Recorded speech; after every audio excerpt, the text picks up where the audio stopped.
Hey everyone, welcome to Princess of Gay. I'm your host Connie, and today we are finally here with episode 9 of My Little Pony Make Your Mark. We did have the bridal Woodstock special, but that was a special. This is the first actual episode back. And by the way, for anyone wondering, I'm not doing the bullshit chapter thing. I'm in terms of like how I'm referring to it as.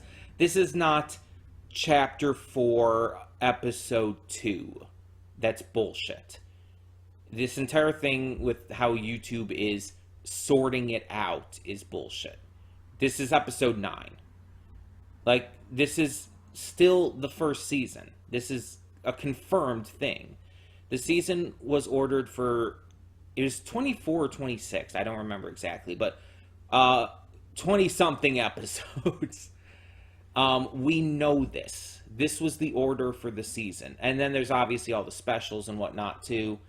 But the point of the matter is that this is still only episode 9. You've still got a long way to go in this season. And I hate that they're releasing it in the way that they are. But that's Netflix for you. That's what happens when Netflix gets their hands on a show like this. They fucked up the release schedule for JoJo Part 6 as well. And a lot of other shows. So no real surprise there.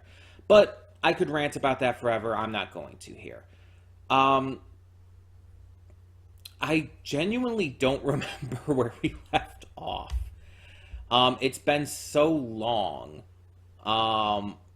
at this point. It's been like, I think, a year practically. Let me see if I can find it here real quick. Just bring up YouTube Studio on my phone. See where we left off. See if I can find episode 8 on here. Make your mark. So I know we reacted to it pretty much right when it aired.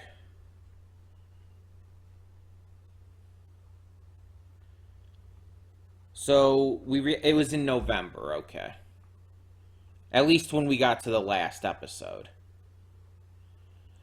Okay, so last time, based off this thumbnail and all, we had a lot going on with Misty and Opaline.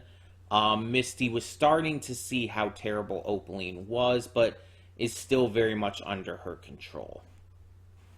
I believe I compared it to Tangled with Mother Gothel and everything. Because there's definitely that kind of vibe of just the controlling and the gaslighting and everything. There's definitely that kind of vibe between them. And Misty is 100% she's going to 100% be the last member of our main 6 in this generation. And I actually like that they're doing it this way. It's not the only show in the world that has ever done this kind of thing. But with like G4 of MLP, with Friendship is Magic, they just all became friends within episodes 1 and 2, within the 2-part premiere of the series. They were just all kind of together, and that's fine. It worked. But I like how in this generation, they're having a member of the crew start off as a villain. A not actually bad villain, someone who's being manipulated and controlled and all, but still a villain. Kind of makes me... The first thing that comes to mind is Tommy, the green/white ranger from Mighty Morphin Power Rangers. Because he started off as a villain too. I think he was actually being mind controlled by Rita, but not too far different there. And I'm wondering if there was maybe some inspiration there. I mean, it's possible. But yeah, Tommy eventually becomes a hero and becomes one of the most beloved Rangers in the history of the series, if not the most beloved. I haven't seen the new movie yet, also on Netflix. But I believe I do already know that they did put a tribute to him in it, as well as to the original Yellow Ranger, who unfortunately passed away as well. Back in the late 90s, I believe, like 99. Um, yeah, it's really sad, and I'm glad that they got a tribute given to them, and everyone still loves and misses them. It's great to see. Um, Jason David Frank was an amazing actor, and as was the actress who portrayed the original Yellow Ranger, even if she unfortunately died way too young and didn't get a chance to really show her talents past what she had already done at that point. Um, but yeah, I'm getting off track here again. Um, I'm excited to be back with this series. We should be getting to episode 14 because there's 6 new episodes in this one. The special basically takes up 2 of this episode slots we would have gotten otherwise, because the first set of episodes was 8, and now since we have the special, we only get 6 this time. Which, I mean, I guess that's a fair trade-off. Um, but we're gonna get through these 6 episodes and hopefully really love them. I've heard some people say that this is the chapter where Make Your Mark really hits its stride, and that's an exciting thought. But the problem is, I very much disagree that it hadn't already. Like, Make Your Mark hit its stride right away. like it waiting till chapter, no. It already had hit its stride. It hit its stride like right from the beginning. It just wasn't what you all wanted. It wasn't what you guys were expecting, because it wasn't the same as G4. It's like trying to say it's only now hit its stride is just dumb in my eyes. And mind you, if you didn't like some of the stuff that came before, didn't think it was that great, that's fine. It's your opinion. You're entitled to it. But it just, I'm sharing my opinion. I'm sharing my view on that. That's all. I want to make that clear. It's all subjective, of course, but I'm allowed to share my opinion and allowed to disagree with you, just like you're allowed to disagree with me. Um, I'm allowed to not understand when you make statements like this, because it makes no sense to me. Because I think G5 was great right from the start. But, anyways, again, I'm going to go off on a rambling rant if I don't try to keep on track here. I don't know really anything that happens in this chapter. I haven't gotten any spoilers. Most of the things I've seen people talking about has been actually Bridal Woodstock. Like, I've seen people talking about that, but that's it. Luckily, I've already seen that, so it doesn't really harm me to hear people talk about that. Um, I'm just excited to see more fun times with the gang and see how this story continues to evolve with our villains and everything. So, thank you all so much for tuning in, and we're going to get this started. So, when the screen fades to black, pause this redirect and go to the description below. Follow the link to the reaction, and after you watch it, come back here to the redirect and resume play. Because after it fades to black, then fades back in, everything from that point forward will be my afterthoughts and will contain spoilers to the episode. So, that being said, thank you so much for tuning in, and I will see you at the reaction. And we are back, and we'll begin with spoilers in 3, 2, 1, now.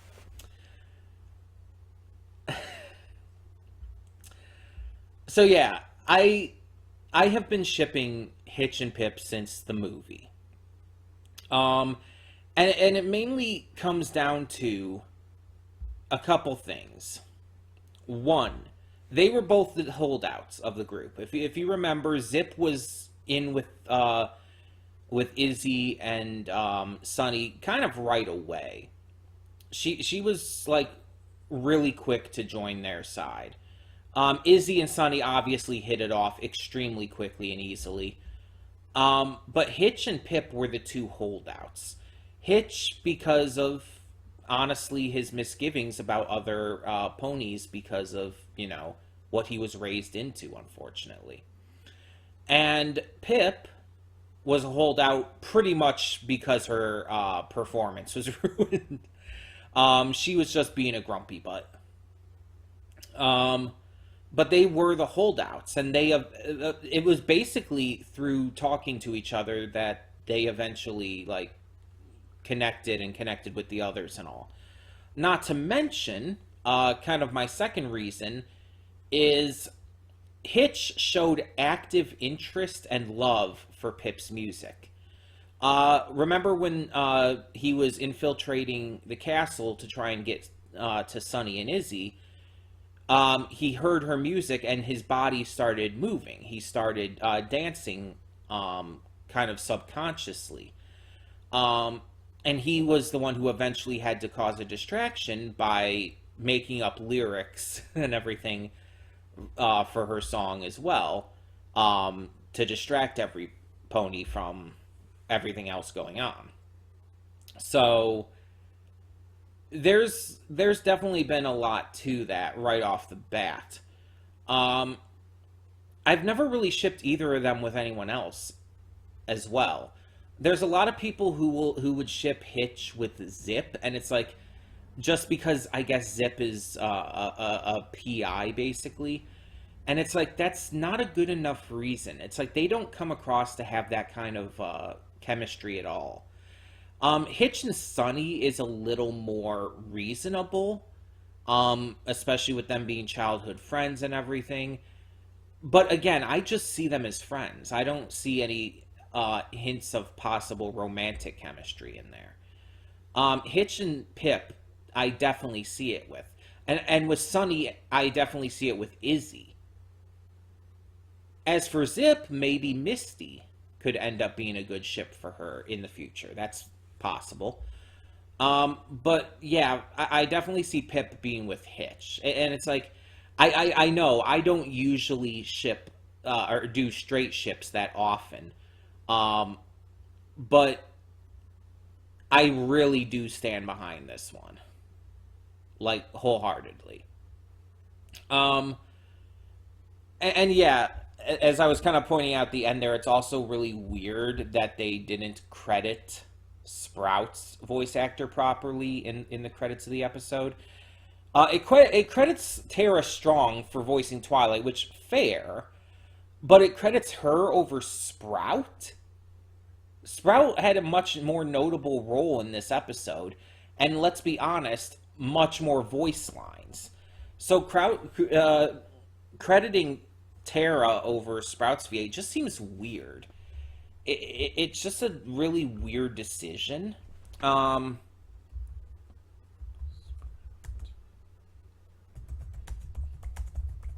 I'm trying to find out who his voice is here.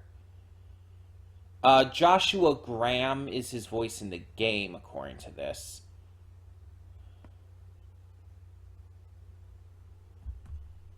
Um, hmm. Trying to find out here.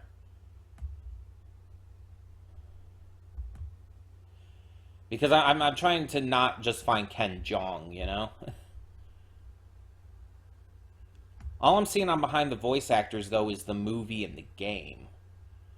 The game might have the same voices, though. Josh Graham is listed under additional voices, so it probably is him. He's probably the voice in the series. Oh, here we go. Here's something from Equestria Daily. That's actually probably a great place to look.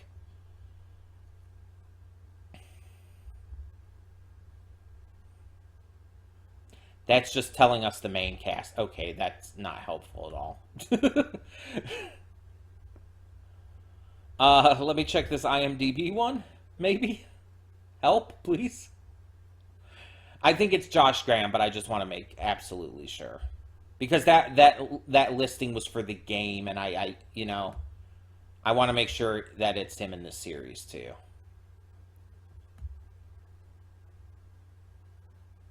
Yep, it is. Okay, okay. Jonathan Tan is Rocky as well, by the way.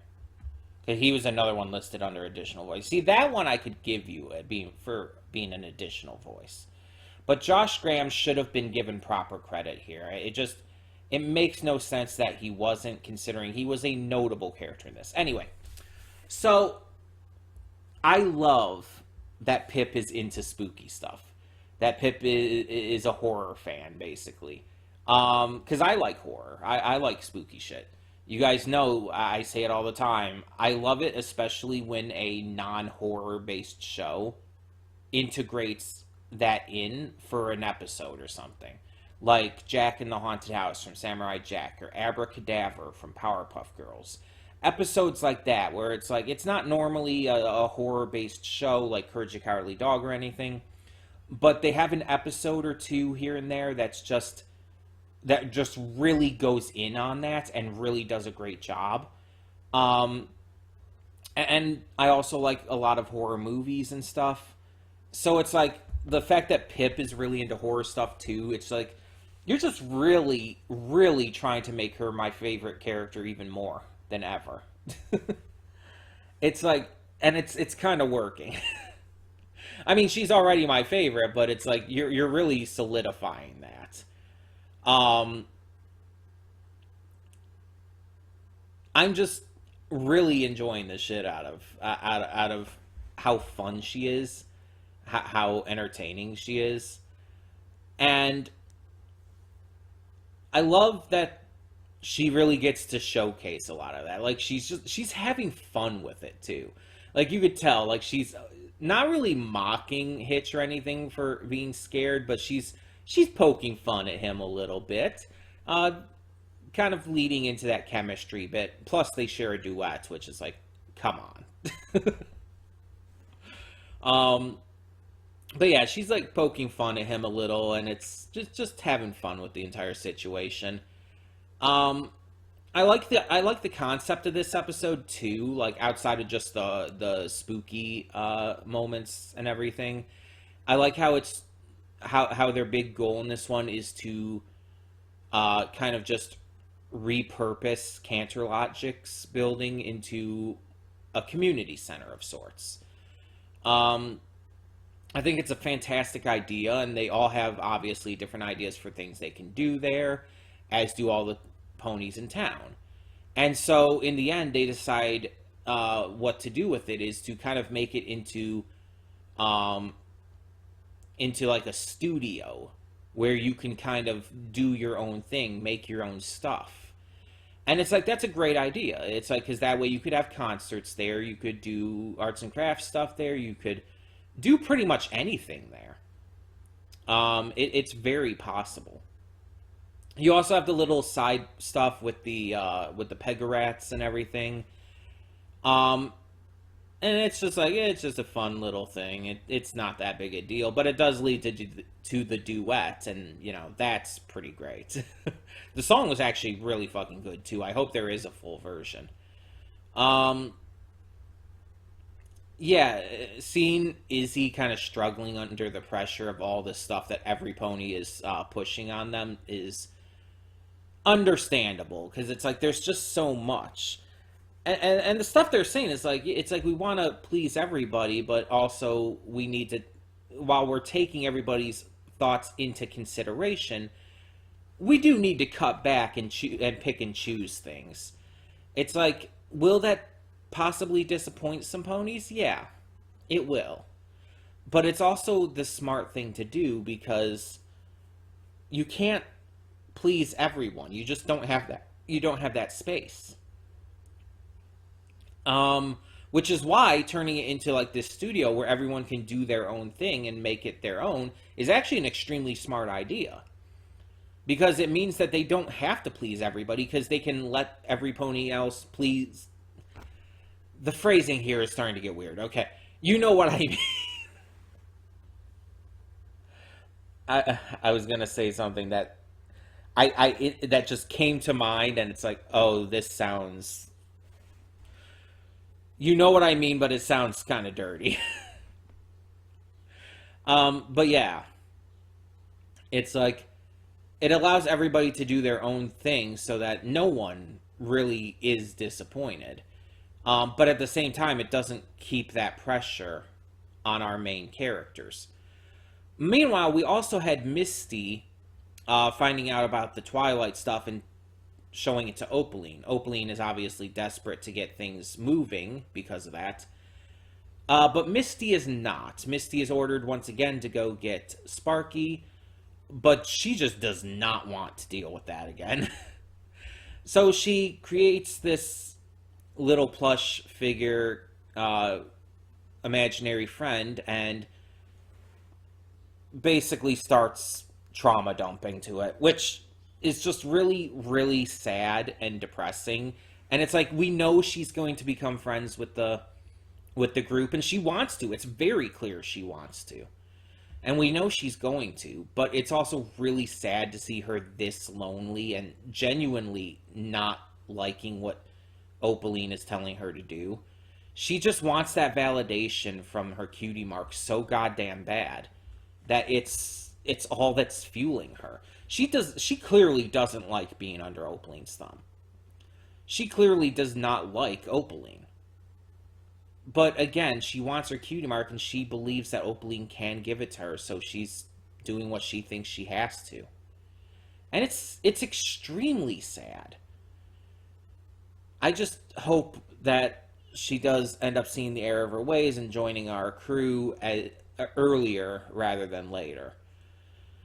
But it'll probably happen at the end of the season, let's be honest. I'm also, like I said, I also really want to see them change the opening to some slight degree once she joins the main crew. It just makes sense, you know? Because once she joins the main crew, it's not going to make sense to have her be shown in the opening with Opaline anymore. And I feel like they could do it. I feel like there's definitely ways for them to do it. To add her as part of the main crew in the intro. Yeah, I really love this episode. It's just really good. It builds more on the characters. It gives them more to their personalities and interests. We get good music out of it. A great idea for things for them to continue to bring the community together. I love that. I love that that's a core theme throughout this generation so far.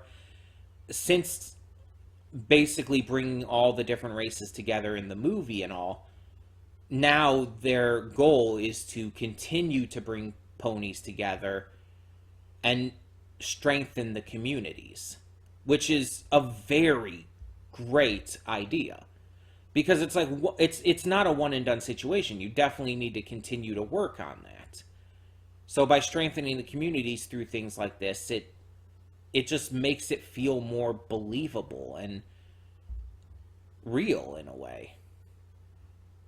Like it makes these characters, these ponies, feel more like, you know, real people in a way, you know what I mean, than like just static characters. They have more depth and interest to them than they would if they just, you know, did their own random shit. It was a very good first episode back after we had the special last time with Bridal Woodstock. It was a really good first episode back, and even though we have less episodes, I'm still very, very excited to see what else we get in this chapter of Make Your Mark. I'm still going to refer to this as episode 9 because this is episode 9, so... tell me in the comments below, though, what did you think of this episode of My Little Pony Make Your Mark? And for now, I'm Connie and I'm signing off. See y'all next time.